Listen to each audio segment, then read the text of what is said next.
long time ago, over 30 years, in my earlier days, my youth as a young man, one day I suddenly had an accident in which nobody was hurt, but it put paid to my circumstances at the time, a sudden change, and brought a job to an end and left me unemployed and looking for a new direction.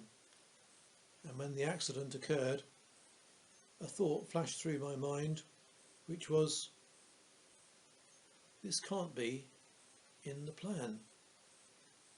Why, God, have you let this happen? And all in that same split second, an answer immediately came through my mind, and God said something rather strange, something that I'm sure I couldn't have made up in that moment, but it came from outside of me. And his answer, quick as lightning, was, because I love you.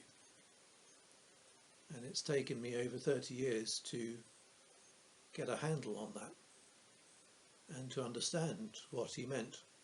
But as I look back on my life, I can see the sequence of events and the way things have worked out, and that yes, indeed, God had a plan and has a plan and a design.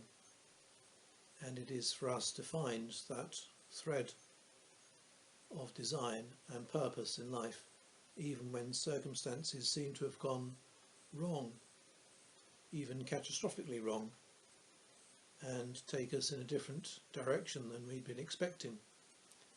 When circumstances are strange, as they are in the world today. In our Gospel reading for today from John chapter 10, Jesus remarks, "The sheep hear the voice of the shepherd and follow him." And for us in life, hearing the voice of the shepherd, our divine guide, can come in various ways.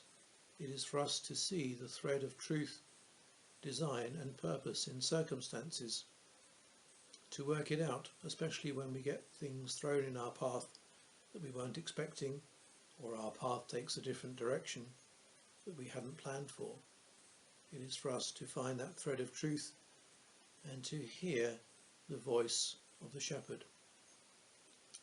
And if we can find that, if we can get used to that idea of finding the thread of truth, purpose and design, and hearing his voice in all things, especially when things may seem out of kilter, then we come to that other memorable phrase that passes from Jesus' lips in this passage from John chapter 10 and verse 10.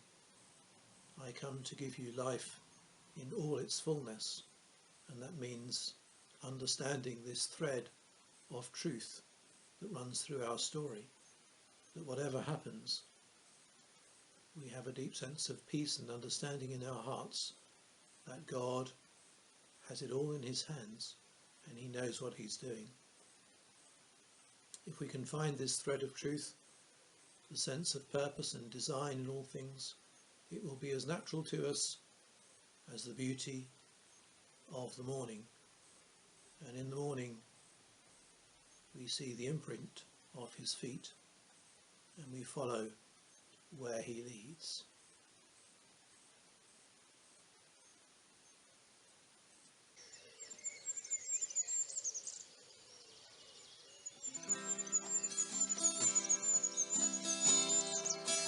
Morning has broken like the first morning.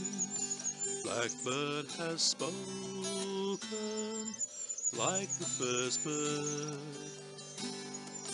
Praise for the singing, praise for the morning, praise for them springing fresh from the word.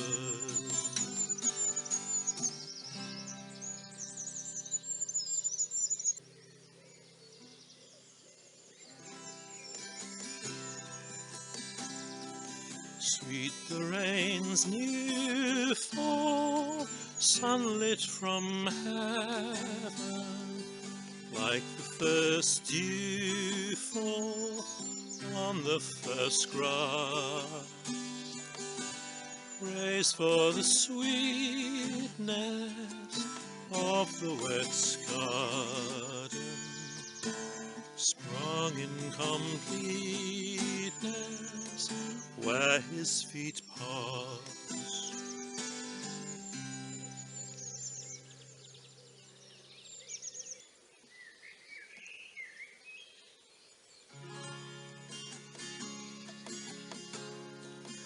Mine is the sunlight, mine is the morning, born of the one light, Eden saw play. Praise with elation, praise every morning, God's recreation of the new day.